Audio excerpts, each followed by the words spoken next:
We are so glad that you took time from your busy Thursday afternoon to join us as we walk through what Study Island has built in that would help a teacher or anybody working in a school to differentiate. We have myself and a colleague of mine, so let's tell you who we are today doing this presentation. My name is Christy Dorman. I'm the Director of Customer Satisfaction here at Edmentum, and I joined Edmentum in June after 19 years in education as a teacher, a technology specialist in a classroom, and as a campus administrator. And since I've joined Edmentum, my focus has been the Educator First initiatives across our company. Joining me is Services Implementation Specialist Jocelyn Thompson, and I will let her tell you a little bit about herself. Hi, so I am Jocelyn. I began over in the support department as a support representative. And then after about a year over there, I transitioned into my current role. I am an implementation specialist these days. My job is just to help your implementations go as smoothly as possible. Prior to working here at Edmentum, I've spent a year over in early childhood education, and I'm actually certified to teach in the state of Texas. So we're going to move on to our agenda. So today we're going to talk about differentiated instruction and what that looks like. Then we're going to talk about how to use Study Island to really differentiate, and number one, with pre-assessments, and we'll use group sessions for that. We'll talk about how to use Study Island to create well-planned differentiated instruction, and that'll be with the demo we will show for that, or practice and instruction features and Sensei. And then how to use Study Island to differentiate the assessments, and we're going to use built tests for that. So we'll go from pre-assessment to instruction to post-assessment, so we can kind of give you a spectrum of how you could utilize Study Island in one or all of those ways. So when you think about differentiated instruction, you're probably thinking about Carol Ann Tomlinson and the work she's done to really move this to the forefront in education. And we know that teachers can differentiate three things. We can differentiate the content, the process, or the product. And we want to do that according to the student's readiness, their interest, and their learning profile, really working to meet every student where they are. And differentiation is one way we can do that. Study Island, though, let's talk about some of the components that it has. It is a classroom assessment and practice tool that helps you to ensure your students are mastering standards. Teachers are able to assess students during instruction, immediately after a lesson, or at the end of the unit, and you, the teacher, and students get immediate feedback, because we know that interest is peak the instant a student turns something in, and Study Island does give that instant, immediate feedback. Educators have access to real-time reporting and to create on-the-spot differentiation, and questions are built to align to the same questions the students will see on state summative assessments. The assessment bank includes over 600,000 unique items and 13 technology-enhanced item types. I know I was in the classroom. One of the things I really wanted to do is have easy access to those technology-enhanced question types that I knew my students would see on a state assessment. Study Island has that built in as well. So let's talk about pre-assessment. When we pre-assess, it really gives us some baseline data. And it tells us what students know at the beginning of whatever we're using it for, whether we're talking about the beginning of the year, the beginning of a semester, the beginning of a unit, or even the beginning of a lesson. A good differentiation implementation would start with a pre-assessment. So Jocelyn's going to walk us through how to do group sessions in order to pre-assess our students.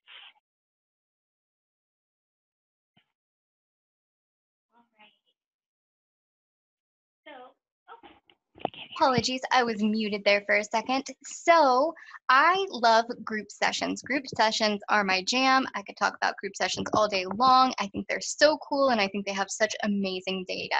So group sessions are also super easy to launch. I am going to kind of whiz through our demos today. We do have individual videos for all of the things that I'm going to show you today. Group sessions are super easy to launch. So let's say we are a 7th grade teacher, and we would like to pre-assess our students on rates, ratios, and proportions. So we're going to come right here. We're going to go like I just showed you, we're going to come to our programs. We're going to choose 7th grade, then we're going to choose math, and we're going to come to the standard that we want.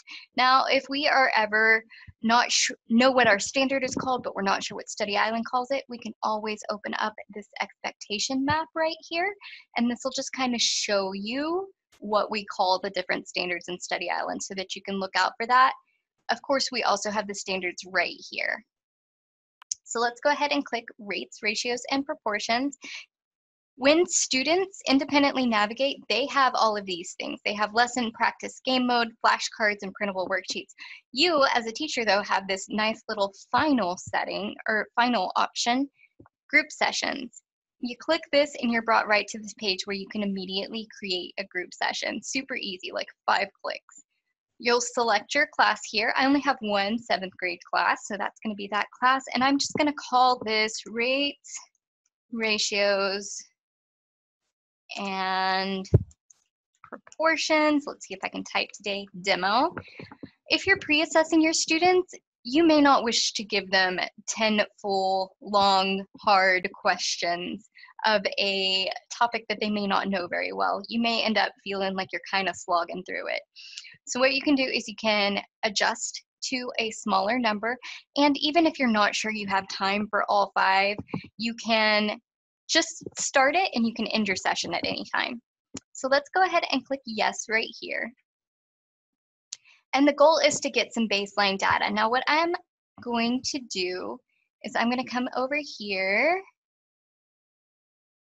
I'm going to log in as a student.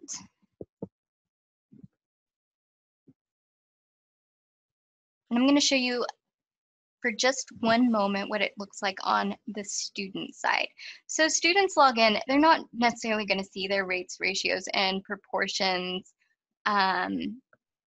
group session. They'll need to go to My Classes and click View Assignments under their class, and it's going to be right here. You can tell because it has this little kind of group icon here, and it says group session right up there. The students will also start it on their end. So they won't be able to answer anything or really even see anything until their teacher has decided to start polling. So I'm going to come over here as a teacher. I'm going to hit Start Polling. And you can see immediately that Crystal King has logged in. She is here. She hasn't answered the question yet. Once she does, we'll be able to see that as well. So 6, 1, 2. I'm getting the answer from Christy. She has a PhD. Alrighty. So you can see immediately that she has answered. I have a theater degree, so I don't expect myself to know these things. And we can see immediately answered or unanswered. We can also see how many of our students got this correct and how many got it incorrect. So we have 1 student who got it correct, 0 students that got it incorrect. So we can, even if we're doing this, say, in the instructional period or in the practice period of our assessment cycle, we could stop and reteach. Now, we are doing this for pre-assessment in this particular webinar, but I love group sessions. I can't resist recommending them all the way down the board. So at any point, if we are not projecting, or even if we are and we don't mind our students seeing it, we can pull this up and immediately see which of our students have gotten this incorrect. So this is a great little way that you can immediately get that real-time data. You immediately know what your students are doing. It's kind of the ultimate formative assessment tool. Students can even log in from their own mobile devices. Anything that could access Chrome, Internet Explorer, Safari, or Firefox can access group sections. So I am going to go ahead and end this session. As we saw right here, as I said earlier, you can end the session at any time. And it's immediately going to take you back to your class page where you could open up those results anytime. Now, I don't have a whole lot of results for a group session there, but I do have a few here. So I'm going to open that up. And here's where you can kind of see if you had multiple questions. Again, we only even did 2 questions in this demo, but you have this data forever. So you can see Justin Duncan got 1 correct, 1 incorrect. He's making a 50. We kind of know where to place him, where to start with our differentiation. Likewise, we can see that Crystal King, oh, she's really kind of struggling. She didn't get any of that right. She may not have the necessary skills to move on to rates and ratios and proportions. She may need to go back down to the 6th grade level. So we have this pre-assessment data that we can use to start digging in. While I'm here, I want to show you one more thing about group sessions in general, just because I think it's a really handy feature. We have the item analysis feature. You can come in and click each of the questions, and you can see exactly which students got it correct and which got it incorrect. So here, maybe you can see it might be the question type that students are struggling with, and you can pull your students aside and be like, hey, do we know how to answer this question, what this looks like? Do we have the graphing skills? All of that good stuff. So with all of that said, we are going to move on to the bread and butter, how we differentiate that instruction. I'm going to pass it back to Christy.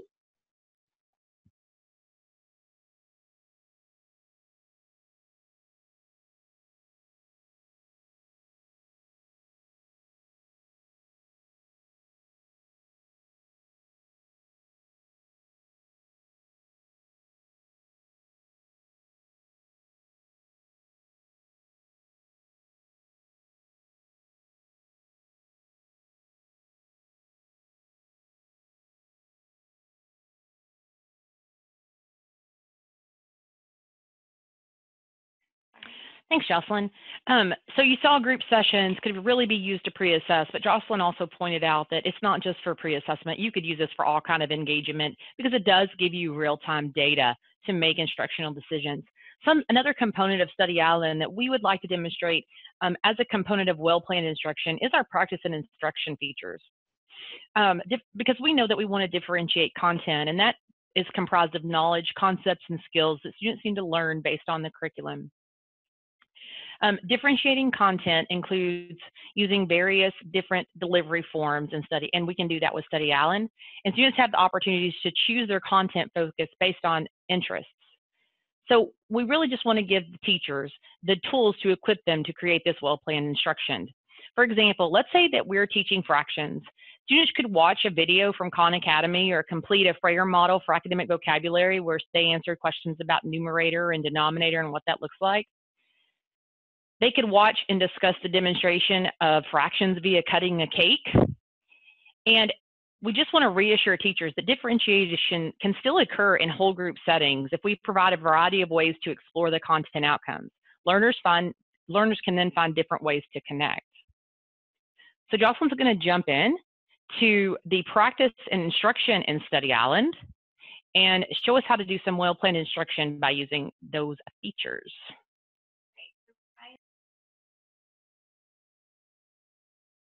I am still on these group session results. I'm going to come back to class view up here.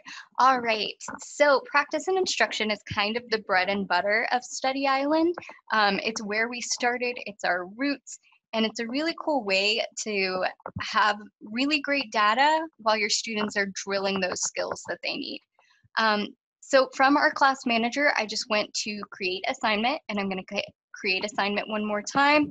I am once again going to call this rates and ratios, not rations. Those are different things.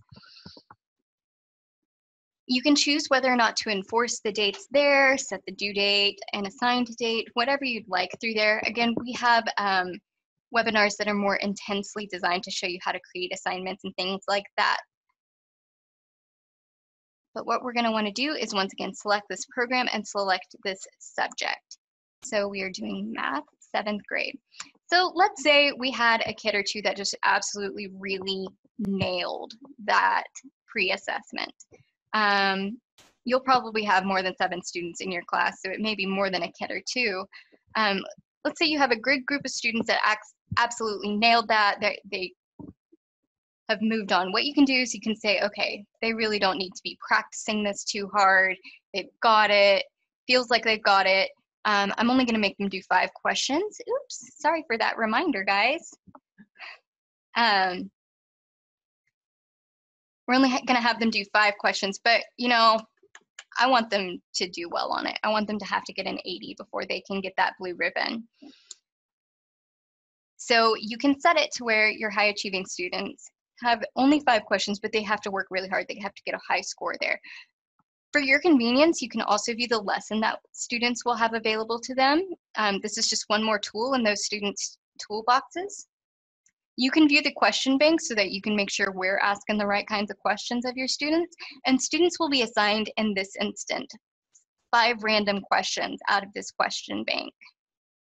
And you can make sure that it's standards aligned from right there as well. You can take a look at those standards. So let's go to next, students. And we can check off our students that just did really well. I'm going to say Regina did really well. Christy Dorman did really well, again, because she got that PhD probably. And Trevor did really well. We're going to hit save and exit. Likewise, you could come in and you could say, oh, I have some students I don't feel are really ready for rates, ratios, and proportions. Remember how Crystal got that 0 on the pre-assessment. So I'm going to call this rates and ratios. And I'm going to come to number 2, assignment options. And I'm actually going to come to 6th grade. And I'm going to take a look at math. And I'm going to take a look and see if there is anything similar. And of course there is. Math is very scaffolded. Is that the right word? I feel like I'm using it wrong. It's spiraled. Math is very spiraled, yes. So we know that math builds on each other. So there's bound to be something at this lower grade level that students can start working on. And of course there's ratios and rates right here. I want to give them a little bit more practice at a lower level. But I'm going to keep this at 70 so they know what they have. They know what they have to work on. Now, practice and instruction assignments by design can be taken over and over again until they pass. And we want them to do that. We want them to get familiar with the question types, and we want them to drill in. Now, something to keep in mind is we do have these huge question banks, and people are always worried about repeats. We have, let's see, we have 40 questions in this question banks. So that means students will have to go through it at least 3 times before they start seeing any repeats. So we are going to go ahead and click next. And once again, we are going to just check off those students that really need it.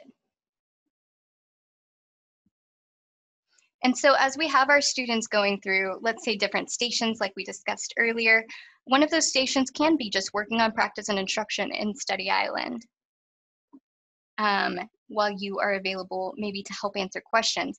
The program will also give students explanations as they go through, which is very helpful. It will not only just tell them, you didn't get that. It'll be like, no, you didn't get that. Here's why this answer is correct. I do want to show you this data as well. So you can also use this as another form of formative assessment. I'm a big fan of formative assessment, and Study Island particularly for formative assessment. You can take a look at how your students are doing through here as they go through. So you can see Trevor Caples, he's not doing so well at real world rational numbers, but when we get over to rates, ratios, and proportions, he's starting to do a little bit better. We can come click in on his session. We can see exactly what he got wrong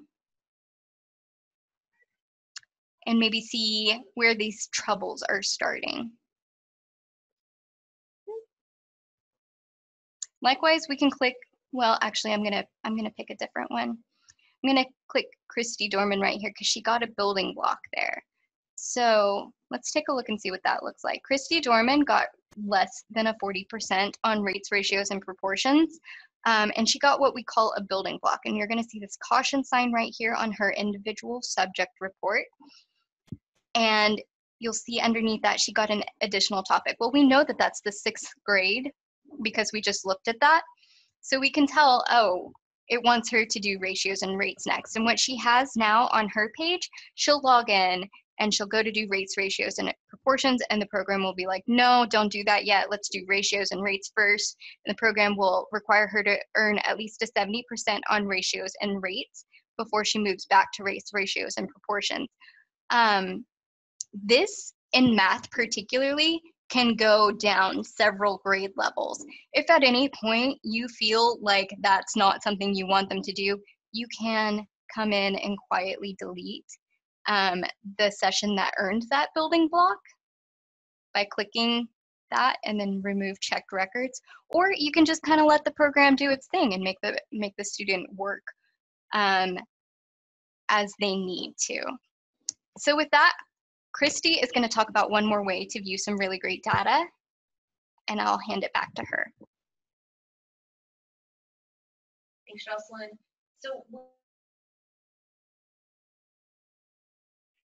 Thanks, Jocelyn. We're also going to look at some data being presented in Sensei. So what that would look like is if you're using Sensei, when you log into the teacher page, this is what you see. But up here at the top, what looks like an ink blot is the word that says Sensei. And if you click that, this is going to take me into a 3rd grade common core. So that's going to be whatever grade you teach. And then whatever state is here, or if you're a common core state, that's what you would see right here. And I see my subjects, math, ELA. So I'm looking at all kind of data and it's color coded. So the color codes have meaning. And so I'm just going to click this one so I can drill in a little bit deeper. So this is a class where 11 students attend. This is a topic, and the topic is, for this one, model multiplication. The next one, model division, real world problems. You can change it from topic over to standards, which is what I'm going to do. Still see those 11 students, but now it's a standard number. And in Texas, that would be a TEAC. And depending on what state those standards are aligned that way. Now, if there's a green star with a yellow star on the right-hand corner, that means all 11 students have passed the practice and instruction for that standard. What I'd like to draw your attention to are the ones that are pink or red on your screen. When you see that, that means less than a majority of your students have mastered that standard. Blue means it's still in progress. So one way to differentiate your instruction would be to come in here perhaps and click that standard. And now I'm looking at this by a student basis. And I can see on the right, I've got 5 green boxes. Those are the students that have mastered. 1 still working, and then I've got 5 that did not master. So if I just wanted to click that pink square, now I have a group of 5 students that did not master this standard. And right above that, there's a little blue line that says assign to these students. So what I can do is I can assign some more practice and instruction to these 5 students by clicking that. I can call it 2-step real world, whatever I want to call it. And now those 5 students will get an assignment, will get that assignment for some more practice. If I wanted to come in and make some different features or enhancements to that assignment, I could click that button and walk right through editing that assignment like I would in any assignment that I created in Study Island. I could do the same thing for the 5 students who have mastered it. And maybe I want to go ahead and include Scott Summers as well. I can assign them something different or an enrichment activity through Sensei. It allows me to differentiate the content that is using to reteach or to teach for, or to practice the standard that was taught.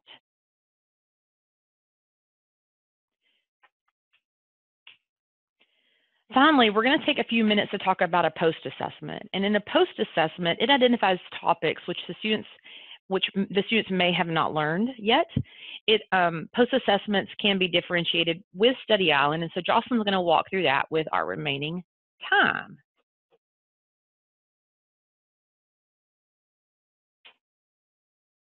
All right.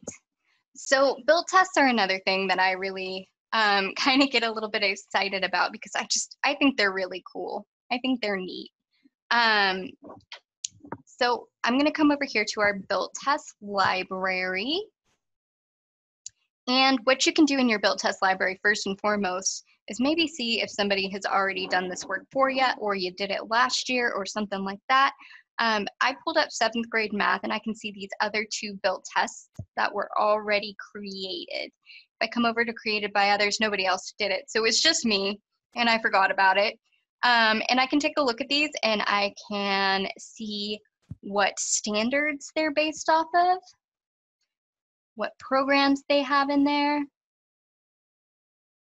all of that good stuff. I can preview the test by clicking this little magnifying glass, or I can even just straight up assign it from right there. Something else that I can do, of course, is build another test.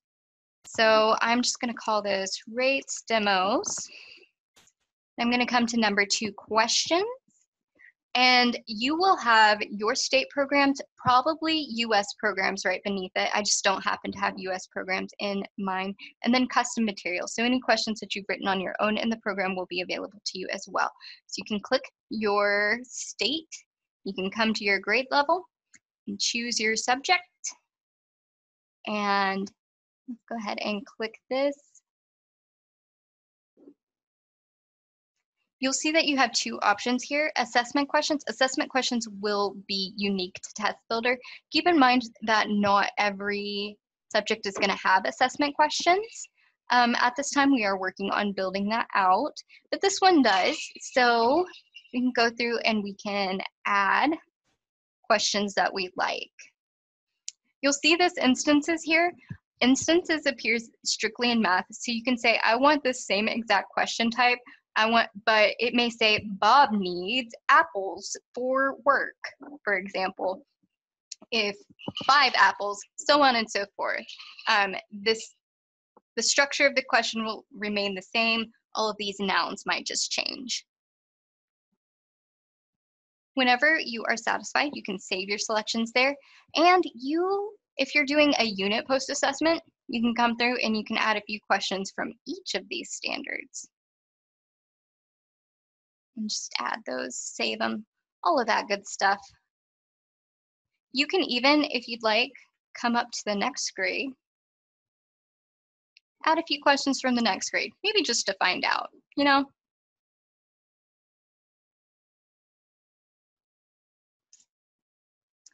And then you can click Save to Library and exit, especially if you're still working on it, or you can create that assignment now. Now keep in mind that once you create a built test assignment, that test will be locked. You can no longer edit it. It has to stay locked to protect the integrity of the test.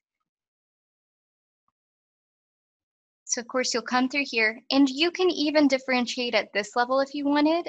You could say, I really only need these 3 students to take this test, and I'll make a different test for my other students. Or you can just assign it to your whole class, whatever works for you. Hit save and exit. And once again, I'm going to show you this beautiful data. Built test data is my favorite. I know it's weird to have a favorite type of data. I just think it looks pretty. It's nice and neat. It's easy to read. Let's see. Fractions and ratio, I have some data in.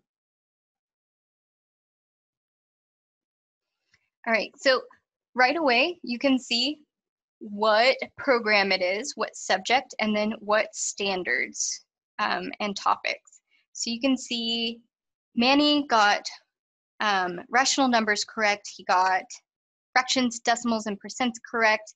He did not understand rates, ratios, and proportions at all. And he kind of got percents, or maybe he just got lucky. So we have really great data all the way across from Manny. And we can come in here and we can click this 44%, and we can see exactly how Manny did on each of those questions. We can see exactly what he got correct and exactly what he got wrong. So again, I closed that data, closed all that data.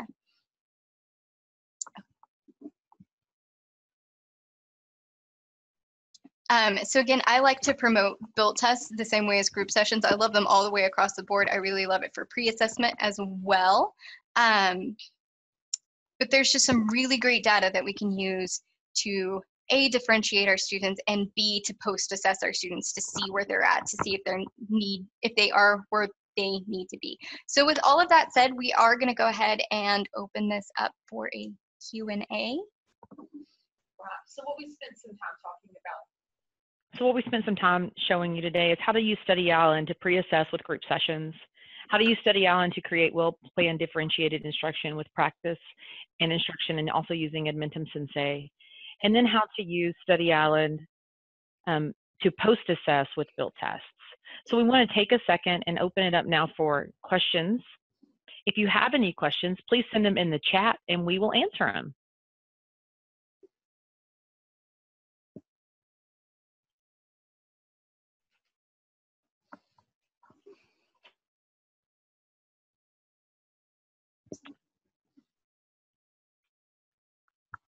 Thanks so much for joining us this afternoon here at Edmentum, your partner for standard-based formative assessment and Study Allen, and also now a way hopefully that you can differentiate.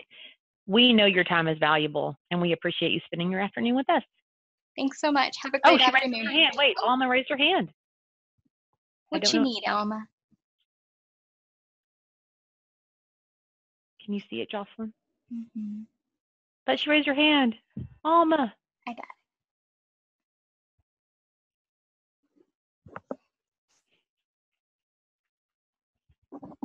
Alma, I just sent in a chat. There should be something on your screen that is kind of glowy. You can also use the Q&A feature if that's a little easier for you.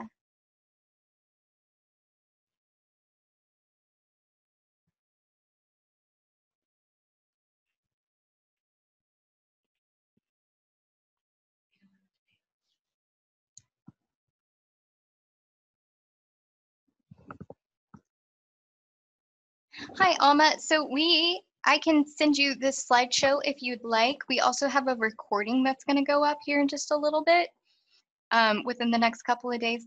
And well, this recording will be sent to you immediately, or in 24 hours. Sorry, not immediately. It does take 24 hours, but you will get a copy of this recording. But I can send you the slide deck. Will you put your email address in the chat, and I will send you a cleaned version of this. Sure thing. Of course.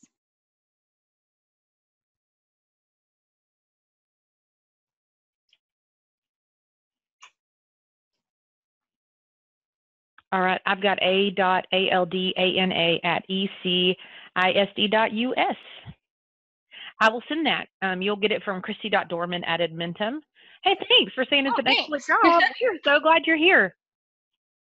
And if you have any questions, you can respond back to my email that you get the slide deck from. And you can ask us any questions, and we'll be happy to answer as you move along with Study Allen. All right. Thank you for joining. You have a great afternoon, Alma.